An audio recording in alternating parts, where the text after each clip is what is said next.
Session ಕೋರ್ಟ್ಗೆ ದರ್ಶನ್ ಹಾಜರಾಗಿರೋದು ಗೊತ್ತಾಗ್ತಾ ಇದೆ. ಬಿಜೆಎಸ್ ಆಸ್ಪತ್ರೆಯಿಂದ ತೆರಳಿದ್ದಾರೆ, ಸೆಷನ್ಸ್ ಕೋರ್ಟ್ಗೆ ಅಪಿಯರ್ ಆಗಿದ್ದಾರೆ ಅನ್ನೋದು ಗೊತ್ತಾಗ್ತಾ ಇದೆ. ಈ ಕ್ಷಣಕ್ಕೆ ಬರ್ತಾ ಇರುವಂತಹ ಅಪ್ಡೇಟ್ಸ್ ಇದು. ಜಾಮೀನು ಬಾಂಡ್ಗೆ ಸಹಿಯನ್ನ ಹಾಕುವುದಕ್ಕೆ ದರ್ಶನ್ ಸೆಷನ್ಸ್ ಕೋರ್ಟ್ಗೆ ಬಂದಿದ್ದಾರೆ.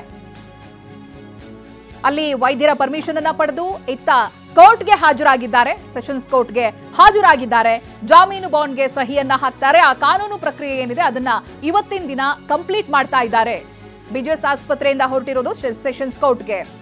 ಎಸ್ ಕಿರಣ್, ಅವಾಗ್ಲೇ ನೀವು ಅಪ್ಡೇಟ್ಸ್ ಅನ್ನ ಕೊಡ್ತಾ ಇದ್ರಿ. ಇದಾಗಲೇ ಸೆಷನ್ಸ್ ಕೋರ್ಟ್ ಮುಂದೆ ಅವರು ಅಪಿಯರ್ ಆಗಿದ್ದಾರೆ ಅನ್ನೋದು ಗೊತ್ತಾಗ್ತಾ ಇದೆ. ಬಹುಶಃ ಇವತ್ತಿನ ದಿನ ಎಲ್ಲ ಪ್ರೊಸೀಜರ್ ಏನಿದೆ ಅದೆಲ್ಲವನ್ನೂ ಕೂಡ ಕಂಪ್ಲೀಟ್ ಮಾಡಲಾಗುತ್ತೆ ಅಂತ. ಕಿರಣ್, ಖಂಡಿತ ಚೈತ್ರ. ನಂತರ ಅವರು ಮತ್ತೆ ವಾಪಸ್ ಹಾಸ್ಪಿಟಲ್ಗೆ ಹೋಗ್ತಾರೆ. ಈಗಾಗಲೇ ಕೊಟ್ಟಿರುವಂಥ ಇಲ್ಲಿವರೆಗೂ ಏನೇನು ಟೆಸ್ಟ್ಗಳು ಮಾಡಿದ್ರು ಅದನ್ನು ಆಪರೇಷನ್ ಮಾಡಿಸ್ಕೋಬೇಕೋ ಬೇಡವೋ ಅಂತ ಬಹುಶಃ ಮತ್ತೊಂದು ಡಾಕ್ಟರ್ ಸೆಕೆಂಡ್ ಒಪಿನಿಯನ್ ಕೂಡ ಪಡ್ಕೊಳ್ಳೋದ್ರಲ್ಲಿ ಅವ್ರ ಕುಟುಂಬ ನಿರ್ಧಾರ ಮಾಡಿದ್ದಾರೆ ಅಂತಾರೆ. ಇನ್ ಕೇಸ್ ಅವರೂ ಕೂಡ ಮಾಡಿಸ್ಕೋಬೇಕು ಅಂತಂದ್ರೆ ಬಹುಶಃ ಆಪರೇಷನ್ನ ಮಾಡಿಸ್ಕೊಳ್ಳೋದು. ಏಕೆಂದರೆ ಕೋರ್ಟ್ಗೆ ಅವರು ಹಿಂದೆ ಕೊಟ್ಟ ಈ ಒಂದು ಬೇಲ್ ಆರ್ಗ್ಯುಮೆಂಟಲ್ಲಿ BP ಕಂಟ್ರೋಲಿಗೆ ಬರ್ತಾ ಇಲ್ಲ, ಹಾಗಾಗಿ ಆಪರೇಷನ್ ಮಾಡೋಕ್ಕೆ ಇದು ರೈಟ್ ಟೈಮ್ ಅಲ್ಲ ಅನ್ನೋ ಒಂದು ಒಪಿನಿಯನ್ ಕೂಡ ಕೊಟ್ಟಿದ್ರು. ಆದರೆ ಇದೀಗ ಅವ್ರಿಗೀಗ ರೆಗ್ಯುಲರ್ ಬೇಲ್ ಸಿಕ್ಕಿದೆ.